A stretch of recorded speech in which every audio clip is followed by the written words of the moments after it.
Months passed, and the world began to heal. The universal antidote Rachel and her team developed reached millions, reversing the elixir's effects and giving people a chance to rebuild their lives. Those who had once depended on the substance found themselves facing new challenges, learning to live without its enhancements or coping with memories of what they had done under its influence. It wasn't easy, but for the first time in years, there was hope. Mia returned to her art studio, now filled with sunlight streaming through large windows. Her paintings no longer pulse with eerie energy. Instead, they captured quiet moments of beauty, children playing in a park, trees swaying in the wind, hands reaching out to touch one another. Critics called her work grounded yet profound, praising its emotional depth. But Mia didn't care about fame anymore. She painted because it made her feel alive, connected to something real. Ryan spent his days volunteering at recovery centers, sharing his story with anyone willing to listen. He spoke openly about his struggles with addiction, his fear of losing himself, and the long road to reclaiming his identity. His honesty resonated with others, helping them find strength in vulnerability. At night, he wrote in a journal, recording fragments of dreams that still lingered despite the antidote. Though faint, the whispers remained, a reminder of how close humanity had come to losing itself. Rachel continued her research, determined to understand the full scope of the elixir's impact. With Nathan and Clara's help, she studied environmental samples, searching for traces of the substance that might have seeped into ecosystems. They discovered small concentrations in water supplies and soil, but nothing alarming enough to cause immediate harm. Still, Rachel knew vigilance was key. If the elixir truly was self-replicating, even microscopic remnants could pose a threat in the future. Public discourse shifted as well. Debates about the elixir gave way to broader conversations about humanity's relationship with technology and the unknown. Philosophers, scientists, and ethicists gathered at conferences to discuss lessons learned from the crisis. Many agreed. The elixir had been a mirror, reflecting humanity's greatest strengths and deepest flaws. Its allure lay not just in its power, but in the promises it whispered: transcendence, perfection, escape. And while those promises had nearly destroyed them, they also forced humanity to confront uncomfortable truths about itself. Governments established strict regulations on alien materials, ensuring nothing like the elixir would slip through the cracks again. Research facilities dedicated to studying extraterrestrial artifacts opened worldwide. Funded by international coalitions, scientists worked cautiously, mindful of the risks involved in tampering with forces beyond human comprehension. As time went on, life began to feel almost normal. Streets buzzed with activity, free of the shadow cast by the elixir. Families reunited, friendships mended, and communities rebuilt. Yet scars remained, not just in individuals but in society as a whole. The elixir had changed humanity in ways no one could fully measure, leaving behind questions that might never be answered. One evening, Rachel stood on the balcony of her apartment, watching the sunset paint the sky in shades of orange and pink. She thought about everything they had been through, the discoveries, the losses, the choices that had shaped their path forward. She wondered if humanity would ever truly be ready for the mysteries of the universe, or if readiness was something earned through trial and error. Her phone buzzed, pulling her from her thoughts. It was Mia, inviting her to an art gallery opening later that week. Smiling softly, Rachel accepted. As she turned back to the horizon, she felt a flicker of peace. The journey ahead wouldn't be easy, but humanity had proven resilient before. Whatever challenges lay in store, they would face them together. And for now, that was enough. As the neutralizer formula began to roll out globally, public opinion shifted once again. For months, humanity had been divided over the elixir. Its supporters hailed it as a miracle, while its critics warned of inevitable destruction. Now, with Rachel's breakthrough offering a way to mitigate its dangers, the debate took on new dimensions. Governments and scientists urged caution, emphasizing the importance of controlled use. But for many, The allure of the elixir was too strong to resist. In cities around the world, underground markets adapted quickly. Dealers mixed diluted doses of the elixir with Rachel's neutralizer, claiming their product was safe and enhanced. These hybrid versions flooded the streets, drawing in users eager to experience the substance's benefits without its risks. At first glance, the combination seemed effective. People reported heightened focus or creativity without the terrifying side effects that had plagued earlier users. But Rachel knew better than to trust appearances. The elixir's properties were unpredictable, and tampering with it could lead to unforeseen consequences. Mia and Ryan became symbols of hope for those seeking freedom from addiction. Their recovery stories were shared widely in media interviews and public speeches, inspiring others to seek treatment. Yet both struggled with guilt, knowing they had benefited from resources most people didn't have access to. Maya returned to her art, creating pieces that reflected her journey. Dark, surreal landscapes giving way to brighter, more grounded imagery. Ryan found solace in helping others navigate withdrawal, volunteering at clinics where the neutralizer was administered. Despite these successes, Rachel couldn't ignore the growing number of reports about strange occurrences linked to the hybrid elixirs. Users described vivid dreams that felt real, objects moving on their own, and moments of losing time entirely. Some claimed they could hear voices guiding them, urging them to push boundaries further. Rachel suspected the neutralizer wasn't fully suppressing the elixir's alien origins. It was merely masking them temporarily. Her fears deepened when Nathan and Clara contacted her with alarming news. While analyzing data from the alien ship, they discovered evidence suggesting the elixir might be self-replicating. Its molecules appeared capable of adapting to counteract attempts to neutralize or destroy them. If true, this meant the substance could evolve beyond human control, spreading uncontrollably through the environment, or even living organisms. Rachel shared her concerns with Evelyn Carter during a private meeting. The senior advisor listened intently, her expression grim. "If what you're saying is accurate," Evelyn said slowly, "then we may already be too late. The elixir isn't just a tool, it's alive." Determined to act before the situation spiraled further out of control, Rachel proposed an ambitious plan: synthesizing a universal antidote capable of reversing the elixir's effects completely. It would require massive resources and collaboration across nations, but she believed it was humanity's only chance to undo the damage. With Evelyn's backing, she secured funding and assembled a global team of experts. Testing the antidote proved challenging. Early trials showed promise, but inconsistencies arose depending on how long someone had used the elixir and whether they'd consumed hybrids. Maya and Ryan volunteered again, undergoing additional treatments to ensure the antidote worked on even the most complex cases. Both endured physical and emotional strain, but their resilience inspired the team to keep pushing forward. Meanwhile, governments launched campaigns to educate the public about the dangers of unregulated elixir use. Billboards, social media ads, and televised addresses warned against experimenting with the substance, highlighting stories of tragedy alongside messages of hope. Slowly, attitudes began to shift. People realized the cost of playing with forces they didn't fully understand. By the time the antidote was ready for widespread distribution, the world had changed. Streets once lined with neon-lit clubs selling the elixir now hosted support groups and recovery centers.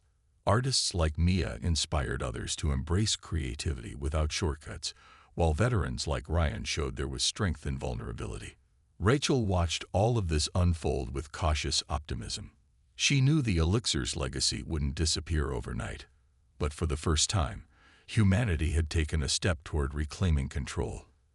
As she stood in her lab, surrounded by vials of the antidote, she allowed herself a small smile.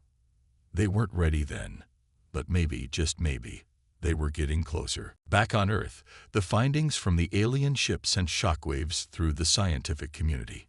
Rachel and her team presented their discoveries to a closed-door meeting of world leaders, military officials, and top scientists. The room buzzed with tension as images of the derelict spacecraft and its ominous message, "You are not ready," flash across screens. Rachel stood at the front, her voice steady, but tinged with urgency. This wasn't just a substance, she explained, pointing to diagrams of the elixir's molecular structure. It was part of something bigger, a tool created by an advanced civilization to push the limits of biology. But they lost control of it, and it destroyed them. We're walking the same path, unless we act now. Her words sparked heated debates. Some argued for immediate destruction of all remaining elixir samples, fearing humanity couldn't handle such power responsibly. Others insisted it was too late. The substance had already spread too far, and eliminating it would cause chaos. A few even suggested continuing research, believing its benefits outweighed the risks. Evelyn Carter, seated near the back, watched silently, her expression unreadable. Amid the arguments, Mia and Ryan sat quietly in the corner, feeling out of place among the powerful figures. They had been invited to share their experiences, but neither wanted to speak. Mia clutched her sketchbook tightly, while Ryan stared at his hands, still trembling despite Rachel's treatments. Both knew their lives were tied to the elixir in ways no one fully understood, and that decisions made here would shake their futures. After hours of discussion, a compromise emerged. The elixir would be banned globally, with strict enforcement measures put in place.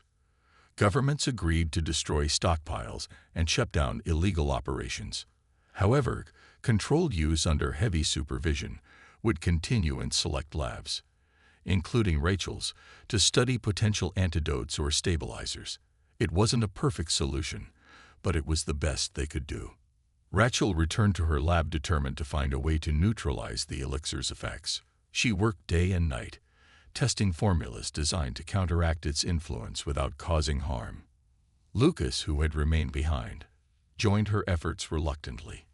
His addiction had worsened during their absence, leaving him pale and jittery, but he still possessed valuable knowledge about the substance's properties. One evening, after weeks of trial and error, Rachel stumbled upon a promising lead.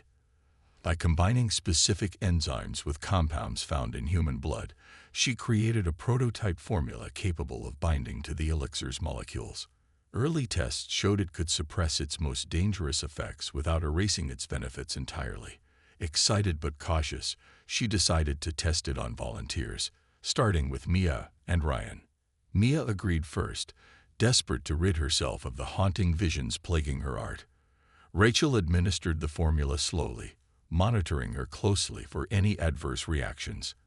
At first, nothing seemed different. Then, gradually, Mia noticed the whispers fading. Her paintings stopped moving, returning to static images frozen in time. Tears welled up in her eyes as she realized she might finally be free. Ryan followed next, his anxiety easing as the tremors subsided. For the first time in months, he felt like himself again, or close to it. Though scars remained, both physical and emotional, the formula gave them hope for a normal life. News of the breakthrough spread quickly, drawing attention from around the world. People addicted to the elixir lined up outside Rachel's lab, begging for help. She expanded her team, training new researchers to produce the formula on a larger scale. It was a daunting task, but Rachel pushed forward, driven by the belief that humanity deserved a second chance. Still, she couldn't shake the memory of the alien message. *, you are not ready. *, as she worked late into the night, surrounded by glowing monitors and stacks of data, Rachel wondered if they truly were prepared to wield such power, or if this was only the beginning of a much longer journey. The journey to the nebula was long and tense. The crew of the Odyssey spent their days preparing for the unknown, running simulations, and reviewing data. Nathan and Clara worked tirelessly in the ship's lab, analyzing every detail they had gathered about the elixir. Rachel stayed close to Mia and Ryan, monitoring their conditions and ensuring they remained stable. Despite her efforts, both seemed increasingly uneasy as they neared their destination. Maya filled her sketchbook with frantic drawings during the voyage. Her once vivid creations now carried a darker tone, twisted shapes, shadowy figures, and landscapes that seemed to shift even on paper. She often muttered under her breath, as if arguing with someone only she could hear.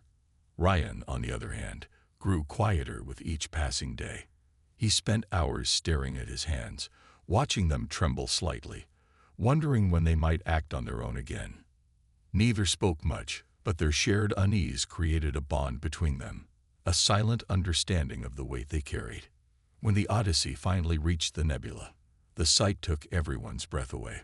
Swirling clouds of gas glowed in hues of blue and purple, dotted with streaks of gold. At the center of it all floated the derelict alien spacecraft, its surface covered in strange symbols that pulsed faintly with light. It looked ancient, yet somehow untouched by time. As the ship approached, Rachel felt a mix of awe and dread. This was it, the source of the elixir. The team donned protective suits and boarded a shuttle to explore the alien vessel. Inside, the air was cold and still, heavy with an eerie silence. The walls were smooth and metallic, etched with intricate patterns that seemed to shimmer as they moved. Every step echoed loudly, breaking the quiet. Nathan led the way, scanning the environment with handheld devices, while Clara documented everything on a tablet. Rachel stayed close to Mia and Ryan, ready to intervene if either showed signs of distress. In the heart of the ship, they found what appeared to be a control room. In the center stood a large console, glowing faintly with the same energy signature as the elixir. Surrounding it were holographic projections of alien figures, frozen mid-motion. They looked humanoid but elongated, with wide eyes and slender limbs. Logs recovered from the system revealed fragments of their story. Through painstaking translation work, Clara pieced together the tragic history of the civilization. The elixir had been created as a means of transcending biological limitations, allowing their species to evolve rapidly. But it came at a cost. Over time, the substance destabilized their minds and bodies, leading to chaos and collapse. The logs ended abruptly, leaving the fate of the aliens unclear. Had they destroyed themselves, or had they abandoned the project, hoping others would learn from their mistakes? Rachel stared at the glowing console, her heart pounding.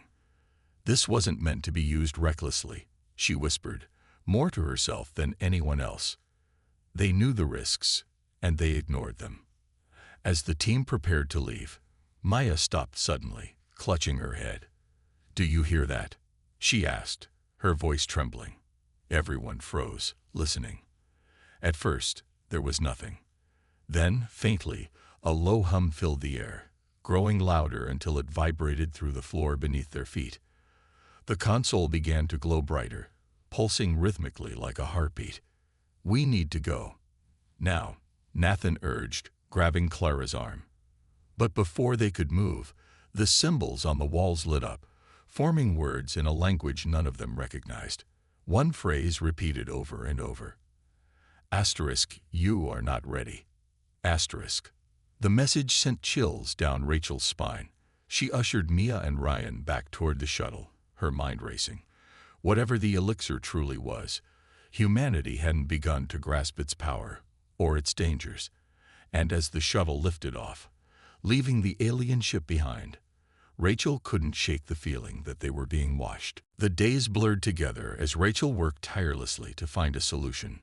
Maya and Ryan visited her lab daily, their conditions worsening with each passing hour. Mia's paintings no longer resembled art. They seemed alive, shifting and twisting on the canvas in ways that defied logic. Sometimes she swore she could hear whispers coming from them, faint voices speaking in languages she didn't recognize. Ryan, meanwhile, struggled to maintain control over his body. He claimed his hands moved without his permission, picking up objects or writing words he couldn't understand. Both pleaded with Rachel to help them break free from the elixir's grip. Rachel knew withdrawal wouldn't be simple. The substance had embedded itself deeply into their systems, altering their biology in unpredictable ways. Stopping abruptly could cause severe reactions, or worse. But doing nothing wasn't an option either. She spent long nights poring over data, searching for clues about how to neutralize the elixir's effects. Lucas assisted her, though his growing dependence on the substance made him unreliable at times. His once sharp focus was now clouded, and he often muttered to himself when he thought no one was listening. One evening, while analyzing molecular structures, Rachel noticed something strange. The elixir's composition contained repeating patterns that resembled code, similar to the ones Nathan and Clara had found in its energy signature. Could it be more than just a chemical? What if it was designed, not naturally occurring? The idea sent chills down her spine. If the elixir was created by an alien civilization, its purpose might go far beyond what humanity assumed. Determined to learn more, Rachel reached out to Nathan and Clara aboard the Odyssey. They confirmed her suspicions. The energy signatures they detected near the nebula matched those of ancient alien technology. It's possible the elixir is part of a larger construct, Nathan explained during their video call. Maybe a tool or a trap. Rachel shared this information with Mia and Ryan, hoping it would give them hope. Instead, it terrified them. "You're saying we've been drinking alien tech?" Ryan asked, his voice shaking. "What does that even mean?" "It means we need answers," Rachel replied firmly. "And the only way to get them is to go to the source." With support from Evelyn Carter, who saw the potential value in uncovering the truth, Rachel secured permission to lead a team back to the nebula where the elixir had been discovered. The plan was risky. Traveling so far into uncharted space carried its own dangers, but staying on Earth felt equally perilous. As preparations began, Rachel included Mia and Ryan in the mission. Their first-hand experience with the elixir made them invaluable, despite their fragile states. Before leaving, Rachel worked on stabilizing their conditions. Using experimental treatments, she managed to reduce some of the elixir's immediate effects, though neither Mia nor Ryan felt completely normal. Still, they agreed to join the journey, driven by desperation and curiosity. Lucas, however, stayed behind. His addiction had grown too severe, and Rachel feared taking him along would endanger everyone. As the team boarded the Odyssey, Rachel looked back at Earth one last time. The planet glowed softly against the vast darkness of space, a reminder of everything at stake. She thought about all the lives already changed by the elixir. The artists, soldiers, dreamers, and addicts, and wondered if humanity deserved the power it held. The ship launched smoothly, its engines humming as it sped toward the coordinates provided by Nathan and Clara. Inside, Mia clutched her sketchbook nervously, while Ryan stared out a window, lost in thought. Rachel took a deep breath, steeling herself for what lay ahead. Whatever they found at the nebula, one thing was certain: it would change everything, for better or worse. And this time, there would be no turning back. Rachel's investigation took a dramatic turn when she uncovered classified documents buried deep within government databases. Late one night, while reviewing data shared by Nathan and Clara, she stumbled upon encrypted files labeled Project Ascension. At first, she thought they were unrelated to the elixir, but as she decrypted them, her stomach sank. The documents revealed that high-ranking officials had been experimenting with the substance long before it reached the public. According to the files, Project Ascension was created to explore the elixir's potential as a weapon. Military scientists believed its ability to alter human biology could give soldiers superhuman strength or make enemies lose their minds. Early tests showed promise, but also unpredictability. Some subjects became dangerously unstable, lashing out violently or collapsing into catatonic states. Despite these risks, the project continued in secret, funded by billions of dollars diverted from other programs. What shocked Rachel most was the scale of the operation. Dozens of labs across the globe had been working on the elixir, each focusing on different applications. One lab studied how it enhanced intelligence, another examined its effects on physical endurance, and yet another explored its use in psychological warfare.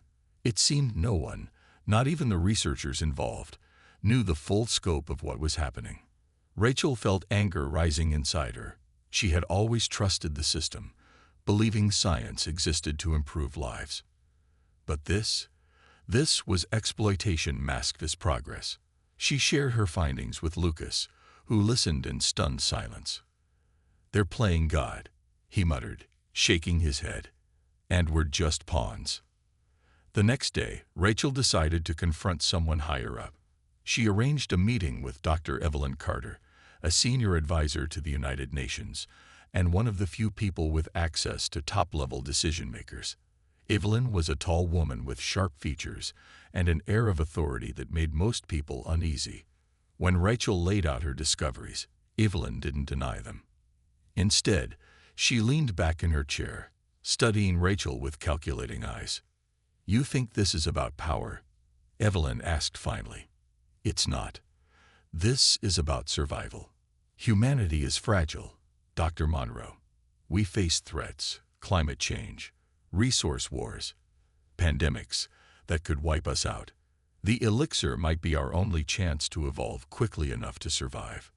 Rachel shook her head, frustration bubbling over. "At what cost? You're gambling with billions of lives. What happens when it spirals out of control?" Evelyn sighed, as if regretting the conversation. "That's why we need people like you, to guide it, to minimize the risks. But stopping it entirely, that's not an option anymore. It's already out there." Back at her lab, Rachel struggled to process the meeting. She couldn't ignore Evelyn's words. They echoed the fears she'd carried since discovering the elixir. Yet something about the advisor's calm acceptance disturbed her. Was humanity ready for such a leap? Or were they rushing blindly toward destruction? Her thoughts were interrupted by a call from Mia. The artist sounded frantic, explaining that her latest painting had started behaving strangely. "It's like it's alive," Maya whispered, her voice trembling. "The colors shift when I'm not looking. And last night, I swear I saw it move." Ryan called shortly after, reporting similar experiences. He described waking up to find objects in his apartment rearranged, though he couldn't remember doing it. Both begged Rachel to help them stop using the elixir, but she knew withdrawal wouldn't be easy or safe. As Rachel prepared for another round of tests, she realized the situation was far worse than she'd imagined. The elixir wasn't just changing individuals, it was reshaping reality itself. Whether it was a gift or a weapon, one thing was clear: humanity had unleashed something beyond its understanding. And now, they would have to face the consequences together, or risk losing everything. Rachel spent the next few days running tests on Mia and Ryan, trying to understand how the elixir had affected them. She set up a small examination room in her lab, filling it with equipment borrowed from nearby facilities. The air smelled faintly of antiseptic, and the hum of machines created a steady backdrop as she worked. Both Mia and Ryan sat patiently, answering her questions while she took blood samples, scanned their brains, and monitored their vital signs. At first glance, the results were both fascinating and alarming. Mia's brain activity showed heightened neural connections, explaining her bursts of creativity. Her mind seemed to process information faster than normal, allowing her to think in vivid colors and textures. But Rachel also noticed something troubling. Her brain waves occasionally spiked into patterns associated with hallucinations. When Rachel asked if she'd experienced anything unusual lately, Mia hesitated before admitting that sometimes her paintings felt like they were watching her. Ryan's case was different. His scans revealed reduced activity in the areas linked to fear and anxiety, which explained why he felt calmer after using the elixir. However, there were signs of dependency forming in his system. Without regular doses, his body struggled to maintain balance, leading to tremors and mood swings. Rachel suspected prolonged use might cause permanent damage, but she didn't have enough data to be sure. As the days went on, more people began showing up at Rachel's lab, each with their own story about the elixir. Some, like Mia, reported incredible abilities, heightened senses, improved memory, even bursts of physical strength. Others described terrifying side effects, voices in their heads, distorted visions, or feelings of losing control over their own thoughts. One man arrived covered in sweat, claiming he could feel the substance ** moving * inside him, like it was alive. The influx of cases forced Rachel to expand her team. She recruited Lucas, who, despite his growing obsession with the elixir, remained skilled and reliable. Together, they cataloged symptoms, searched for patterns, and tried to develop a way to counteract the substance's harmful effects. But the deeper they dug, the more questions arose. Why did some people thrive while others suffered? Was the elixir adapting to its users, or was it something else entirely? Meanwhile, public opinion about the elixir continued to divide. Supporters argued it represented humanity's next step forward, a tool for unlocking untapped potential. They pointed to success stories like Mia's art and scientific breakthroughs achieved by users who claimed enhanced cognitive abilities. Critics, however, warned of the dangers. Reports of addiction, psychosis, and even deaths tied to overdoses fueled fears that the elixir was too powerful to be left unchecked. Governments around the world scrambled to respond. Some countries banned the substance outright, raiding labs and arresting dealers. Others allowed limited research under strict supervision, hoping to harness its benefits without risking widespread harm. In the United States, debates raged in Congress, with lawmakers torn between regulation and outright prohibition. High-ranking officials secretly used the elixir themselves, believing it gave them an edge in decision-making. Whispers of corruption spread as evidence surfaced of politicians hoarding supplies for personal gain. Amid the chaos, Rachel received a call from Nathan and Clara aboard the Odyssey. They had discovered traces of similar energy signatures in other parts of the galaxy, suggesting the elixir wasn't unique to Earth's vicinity. This revelation added urgency to their work. If the substance originated from an alien source, understanding its purpose could mean the difference between survival and disaster. One evening, exhausted from hours of testing, Rachel sat alone in her office, staring at stacks of files. The weight of responsibility pressed down on her. She thought about Mia, whose newfound fame came at an unknown cost, and Ryan, whose fragile peace depended on a dangerous addiction. She thought about all the lives already touched and changed by the elixir. Rachel knew humanity stood at a crossroads. The elixir offered incredible possibilities, but it also carried risks that could unravel society. As she leaned back in her chair, closing her eyes, one question lingered in her mind. Had they found a gift from the stars, or a curse disguised as a miracle? As the weeks passed, the elixir's popularity grew at an alarming rate. In underground clubs, hidden beneath neon-lit streets, people gathered to experience its effects for themselves. Mia, a struggling artist in her mid-20s with messy black hair and paint-stained clothes, was one of the first to try it. She had heard about the glowing liquid from a friend who claimed it unlocked creativity like nothing else on Earth. Desperate for inspiration after months of creative block, Mia decided to take the risk. The club where she found the elixir was dimly lit, filled with hazy smoke and pulsing music. A man named Derek, who ran the operation, handed her a small vial with a knowing smile. "Just a sip," he warned. "You don't want too much." Mia nodded nervously, unscrewed the cap, and tilted the vial to her lips.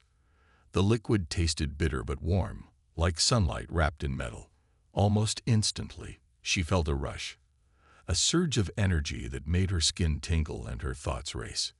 By the time she returned home, Mia's mind was ablaze with ideas. Colors seemed brighter, sounds sharper, and every brushstroke she made on canvas felt alive. For the first time in years, she painted without hesitation, creating works so vivid they looked almost three-dimensional. Friends and strangers alike were captivated by her art, calling it otherworldly. Galleries started reaching out, offering her shows and commissions.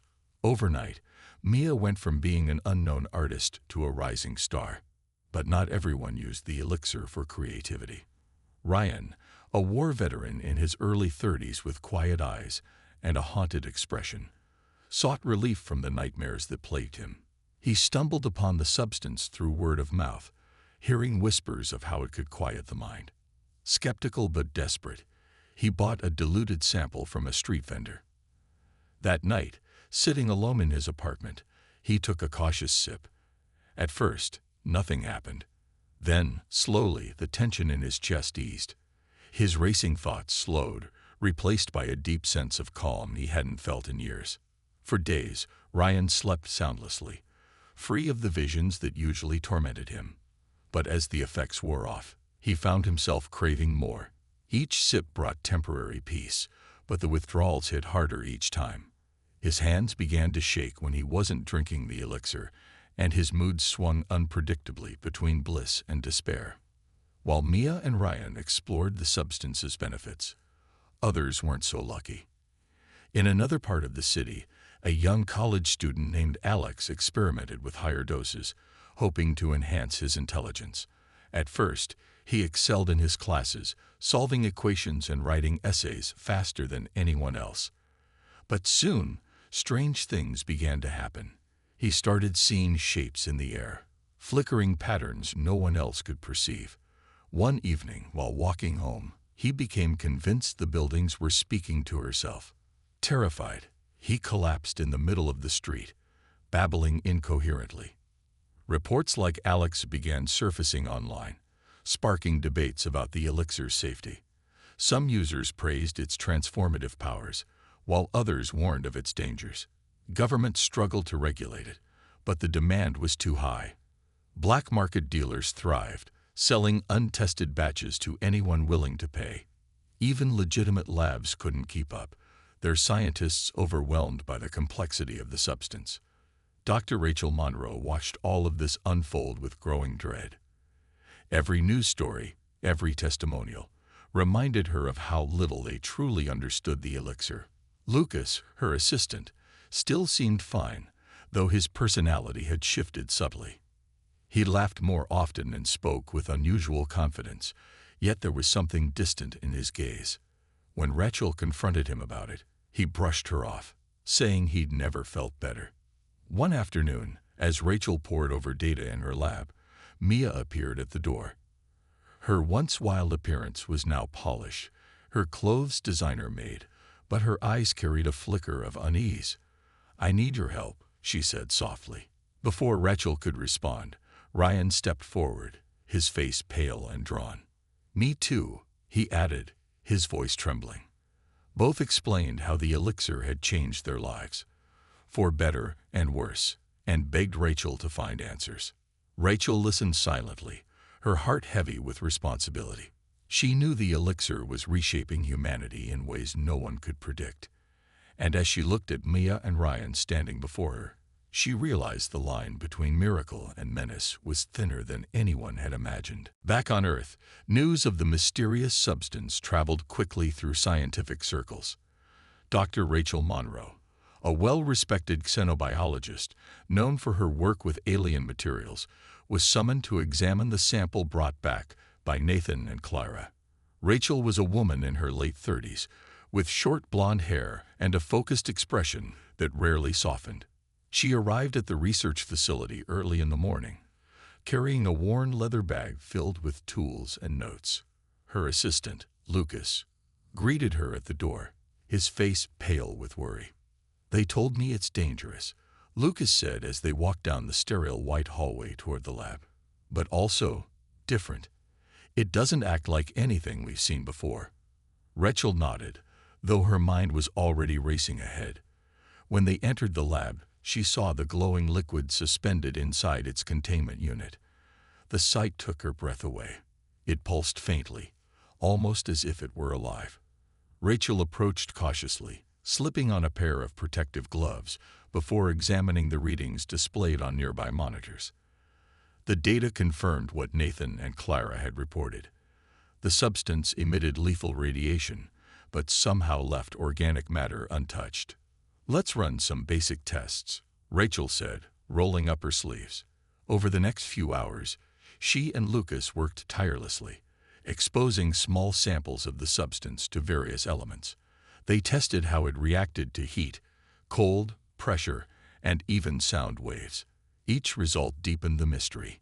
Metals dissolved instantly, plastics melted into goo, but when a tiny drop landed on a piece of fruit, nothing happened. The fruit remained perfectly intact, as though the substance couldn't, or wouldn't, harm it. Lucas grew bolder as time went on. Maybe it's not dangerous to living things, he suggested, leaning closer to the container. His curiosity got the better of him when he accidentally knocked over a vial during one of their experiments. A small splash of the glowing liquid landed on his bare hand. Both Rachel and Lucas froze, staring at the spot where it made contact. To their astonishment, Lucas didn't scream or collapse. Instead, he blinked in confusion. "I don't feel anything," he said, flexing his fingers. "No pain, no burning, nothing." He paused, then added, "Actually, I feel kind of calm." Rachel frowned, stepping closer to inspect his hand. There was no mark, no sign of irritation. If anything, his skin looked healthier than before. "This is impossible," she muttered under her breath. But as the day wore on, Lucas began to notice other changes. He felt unusually alert, as if his thoughts were sharper and clearer than ever before. By evening, he could solve complex problems in seconds, something that normally took him hours. Word of these effects spread faster than Rachel anticipated. Within days, rumors about the substance reached the public. People began calling it the elixir, fascinated by stories of its strange powers. Underground labs started experimenting with diluted versions of the substance, selling it to those willing to pay top dollar. Soon, whispers turned into shouts, and the elixir became the talk of every city. Rachel watched all of this unfold with growing concern. She knew the risks involved. While Lucas seemed fine for now, she couldn't ignore the possibility of long-term consequences. What if the substance wasn't just harmless? What if it carried hidden dangers that hadn't surfaced yet? Her fears deepened when she noticed subtle changes in herself. After spending so much time around the elixir, she found it harder to focus on mundane tasks. Her dreams became vivid, almost real, and she woke up feeling restless. One night, unable to sleep, she sat alone in her office, staring at a photo of her family. For the first time, she questioned whether humanity was ready for something like this. The next morning, Rachel received an email from a journalist asking for an interview about the elixir. Attached was a photo of a young woman holding a glowing vial, smiling broadly. The caption read, "Asterisk, they drink of the future." Asterisk. Rachel sighed, closing her laptop. She realized the genie was already out of the bottle, and there was no putting it back. As she prepared for another long day of testing, Rachel couldn't shake the feeling that the elixir would change the world forever. Whether that change would be good or bad, she couldn't say. But one thing was certain: humanity had crossed a line, and there was no turning back. In the vast emptiness of space, aboard a small research vessel called the Odyssey, two scientists were about to uncover something extraordinary. Nathan, a tall man with sharp features and a calm demeanor, sat at his station, staring intently at the glowing screen in front of him. Across from him was Clara, a young woman with curly brown hair tied back in a loose bun. Her bright eyes darted between monitors as she adjusted the controls on her console. The hum of machinery filled the air, broken only by the occasional beep or crackle of static. The Odyssey had been sent to investigate an unusual energy signature detected near a distant nebula. At first, it seemed like just another routine mission, but as they approached the source, strange readings began to appear. Nathan leaned closer to his screen, frowning slightly. "Clara," he said, his voice steady but curious, "do you see this?" He pointed to a cluster of data points that didn't match anything they'd encountered before. Clara moved to stand beside him, her brow furrowing as she studied the information. "It's not normal," she murmured after a moment. "Whatever it is, it's emitting radiation levels off the charts. But there's no explosion, no star collapsing, nothing we'd expect to cause this kind of activity." She tapped a few keys, zooming in on the anomaly. What they saw made both of them pause. Floating in the void was a shimmering liquid-like substance, suspended in space as if defying gravity itself. Nathan felt a mix of excitement and unease. "We should bring it aboard for analysis," he suggested. Clara hesitated for a second, glancing at the readings again. The substance radiated lethal energy, yet somehow it remained stable. It didn't behave like any known material. Finally, she nodded. "Let's do it," she said firmly. "But we'll need to be careful. If this stuff is as dangerous as it looks, one wrong move could end badly." Using the ship's robotic arm, they carefully collected a sample of the mysterious substance and sealed it inside a containment unit. As soon as the container was locked into place, alarms blared throughout the ship. Red warning lights flashed overhead, and Nathan rushed to silence them. "What's going on?" Clara asked, her voice tinged with panic. "It's reacting to the containment field," Nathan replied, typing rapidly to stabilize the system. "The energy spikes are destabilizing the magnetic barrier." Despite the chaos, neither of them backed away. They worked together, adjusting settings until the alarms finally stopped. When everything settled down, they stared at the glowing liquid through the thick glass of the container. "What asterisk is asterisk this thing?" Clara whispered, partly to herself. She reached out instinctively, then pulled her hand back when Nathan shot her a warning glance. "Don't even think about touching it," he said sharply. "We don't know what it can do." For hours, they ran tests, trying to understand the nature of the substance. It resisted every attempt to break it down chemically or physically. Metals dissolved instantly upon contact, but oddly enough, organic materials remained unaffected. Nathan poked at a small piece of plastic with a gloved finger, watching as the liquid wrapped around it without causing harm. "This doesn't make sense," he muttered. "How can something so destructive also be so selective?" Clara scribbled notes furiously, her mind racing. "Maybe it's not supposed to destroy us," she ventured cautiously. "Maybe it's meant for something else entirely." Neither of them voiced the thought lingering in their minds that whatever this substance was, it might have come from somewhere far beyond human understanding. As the hours passed, the glow from the containment unit cast eerie shadows across the cramped lab. The two scientists exchanged uneasy glances, knowing they had stumbled onto something far bigger than themselves. And though they couldn't yet imagine the consequences, one thing was certain: their discovery would change everything, for better or worse.